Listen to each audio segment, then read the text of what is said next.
Second topic of our financial planning unit, 4.2, investigating budgets. There are three main reasons a business will set a budget, and it's really important that you understand the purpose of a budget. The purpose can be different depending on what the business wants to achieve. Three main purposes. That one, it can manage and control its spending, so it can keep an eye on what's actually being spent. It can check on performance, so to make sure managers are doing their job properly. And lastly, it can be set to motivate managers and employees. So where a manager is paid a bonus according to whether they exceed their sales budget, or whether they are within their cost budget or expenditure budget. So it can sort of be used to motivate managers and employees. Why do we need budgets? So we already know about many other financial planning tools. For example, cash flow statements and forecasts, which will look at the business as a whole and look at whether they can pay their bills or not, and how they are month to month, and what their financial position is. We've also got break-even analysis, which tells the business how many units they need to produce in order to cover their costs. You've got balance sheets, which show the financial position of a business at a given point in time. And you've also got profit and loss accounts, which show the income and expenses over a period of time. So what is the point of a budget? Well, again, the ones above are mentioned for business as a whole, but budgets break down the spending and income and can be used by managers in a day-to-day operation. So they're really getting down to very detailed items when we talk about budgets. How do budgets get set? So budgets are normally written a year in advance, but they're broken down into monthly stages. Medium to large business departments will have their own budgets, and then that department manager will be responsible for managing that budget. That person's called the budget holder, and that person is the one who is accountable for actually either meeting that budget if it's a sales budget, or perhaps exceeding it, or keeping within the budget if it's an expenditure budget. When they start to produce a budget, the starting point would be the previous budget. So they would look at what happened in last year's budget and then work out what changes need to be made, and then that's how they would produce the new one. So when a budget holder, or when the business is setting the budgets, they need to consider certain factors. The main factors to consider are as follows. One, how well did the previous budget work? Was there an overspend or an underspend? What level of activity is expected? So is demand expected to increase, or is it expected to decrease? They can't be set on their own. They must be set in conjunction with all of the budgets. So a business will set many budgets. You can't just set one on its own. You've got to be wary of what other budgets are set. So if you're doing the production budget, you need to be looking at the sales budget, because if they're expecting so many sales, then you will need to budget for that amount of in a production budget. It's usually the senior managers that decide the main budget or the master budget, and then department heads will plan their individual budgets. So, for example, as a head of department, I get given a certain budget at the beginning of each financial year, and then it's my job to work out how I'm going to spend that, considering what I need to run my department. I'll also look at any savings that can be made. Can I cut back anywhere in order to make sure I stay within my budget? A new budget should usually be seen as a challenge, but it should be realistic, and managers should be agreeing their budget, so it shouldn't be inflicted upon them.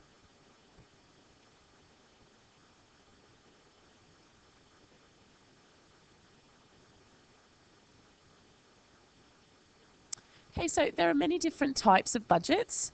The budget we're going to start with is the expenditure budget. Most budgets we have discussed are usually expenditure budget, and they include costs and expenses. As I said, we call them expenditure budgets. On the other side, we've got income, and that needs to obviously be budgeted for also, and that's what we call a sales budgets. And sales budgets are the planned income, and will include items such as sales, grants, if we're going to sell building and equipment, It might also include rental income if you have properties that are rented. So we've just mentioned a sales budget. That will inform the production budget. So the number of sales will be planned, and then obviously the production budget will be set. So how many items are going to be produced? We've then got the purchasing budget. So what is it that we're going to need to purchase in order to be a successful business? You then might have a labour budget, which of course accounts for all your staff wages and salaries. And then lastly, you'll have your overheads or capital expenditure budget. So overheads are obviously the expenses that you might incur for running your business. Capital expenditure includes any new equipment or new resources that your business might purchase. All of these budgets then inform the cash budget, which will really contain the actual overall spending for the whole business. So when you have a sales budget and you're the budget holder, it's usually produced by the marketing or sales department. So the head of that department will be the budget holder. And the key decisions they will need to make are what is our target sales level and what are our sale price? What are we selling our product for? And to calculate it, it's worked out by the number of products times the price. So to calculate our income, number of products times the price. The challenge for this budget holder is really to maximise sales whilst keeping sales expenses low. That's not expenses of producing the product, that's the expenses to sell your product. So what have you had to spend in order to sell your product? That might include sales promotions with your suppliers, it might include the cost of advertising and promotions and so on. The challenge for a production budget, so that's produced by the operations or the production department. So again, the budget holder will be the head of that department usually. Might be the operations manager or the vice president of operations, for example. And the key decision they'll need to make is, well, which suppliers to use and what quality of resources will we use in order to keep our costs low. To calculate it, it's the number of products produced times the cost of the product. Number of products produced times the cost. And the challenge for this budget holder is really to produce quality products whilst keeping costs at a minimum. That's the challenge for that budget holder. When we prepare budgets, we need to make really sure we know, is it an expenditure budget or is it a sales budget? So in this example here, this is a production budget. So this is basically how many trainers in this example are we going to produce. Now the trainers cost £3.50 to produce. So we can now prepare our production budget. You need a heading on your budget, usually the company name and the type of budget and the year that it's set for. So if we plan to produce 1,000 trainers, 900, 1,500 and then 1,450 trainers over the course of the year, in total we will produce 4,850 trainers. So that's calculated by simply adding all of the planned trainer production together. To work out our production costs for the first quarter, we simply take 1,000 and multiply it by the cost, in this case £3.50.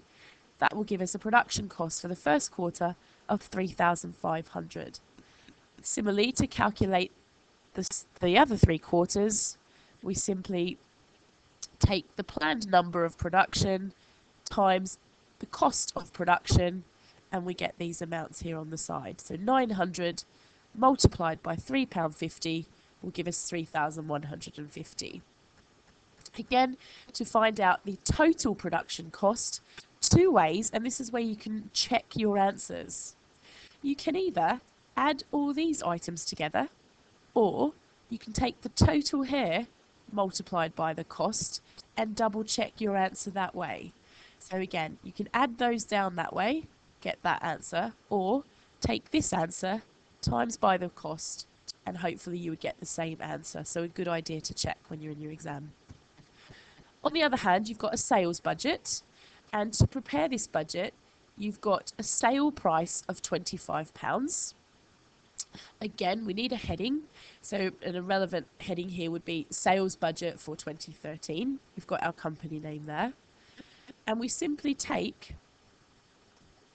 the planned production numbers from our production budget and transfer them to our sales budget.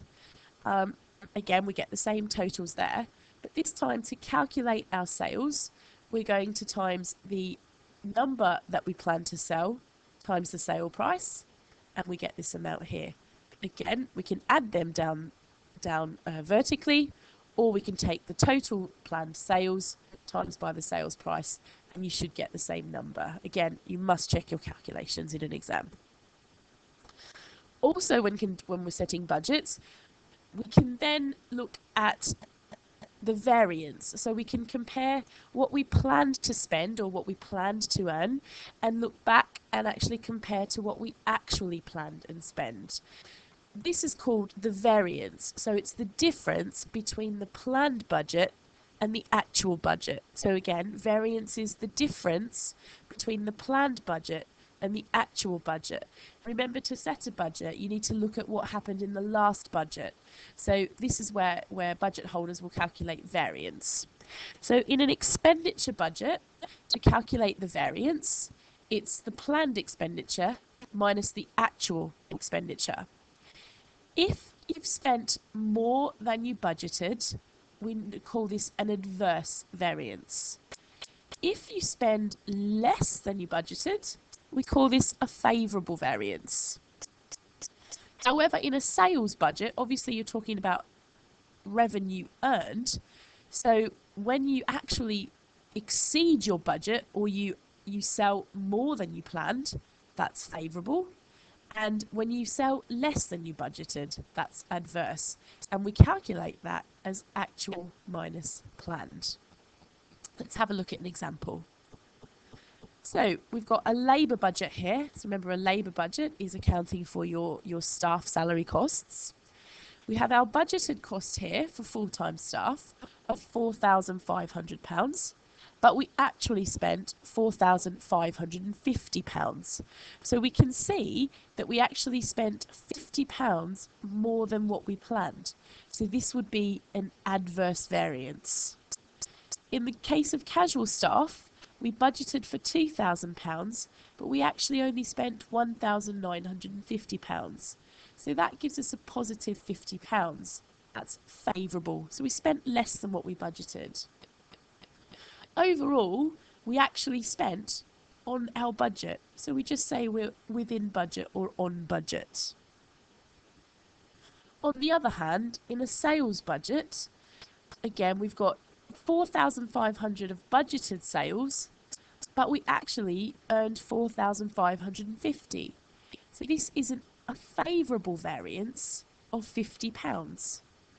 In our beverage sales, we plan to sell £2,000 worth of beverages.